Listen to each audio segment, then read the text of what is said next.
Tyler Farr as he sings our national anthem.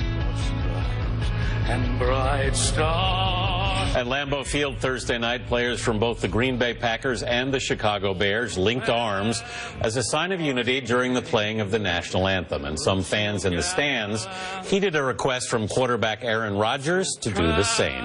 The display follows other demonstrations during the national anthem on Sunday and Monday. More are expected at tomorrow's games.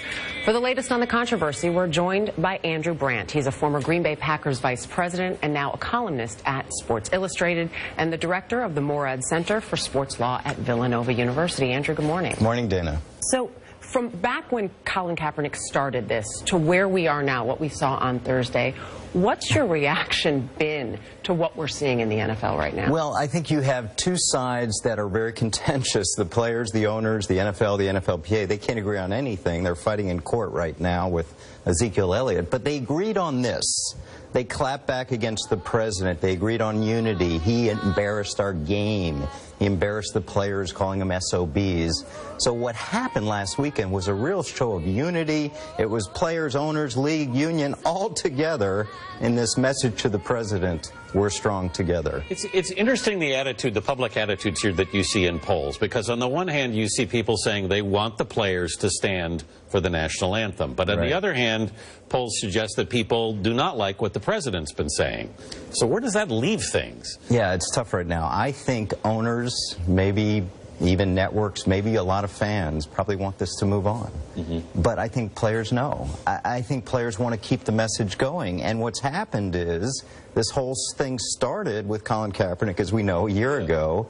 And it's a little mixed right now because players and owners are talking about unity. Everyone agrees with unity, these crafted statements saying we are all together, no divisiveness. But players were protesting with Kaepernick inequality, racial inequality, police action against African Americans.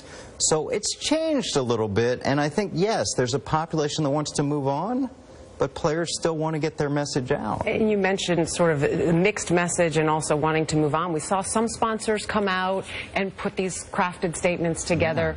Those NFL owners have to be concerned with the business side of things. You've been in those front offices. What do they do at this point? We've seen some on the field with their players, but now where do they go? Yeah, you showed Green Bay where I was for many years, and we'd have these meetings about you have to support all your stakeholders, right? Your primary stakeholder is your product, your players. Right. So you have to support them, but then you talk about sponsors, you talk about fans.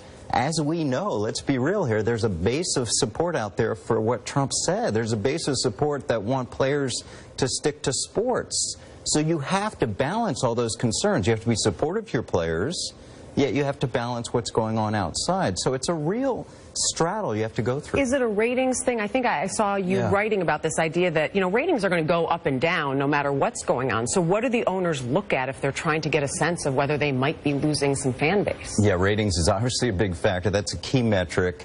Sponsor, interfacing, all the things you talk about. Are the metrics going north? Do they keep going north? Are people behind this? I think what's happened is we had this emotion of week 3 in the NFL. Now what's going to happen?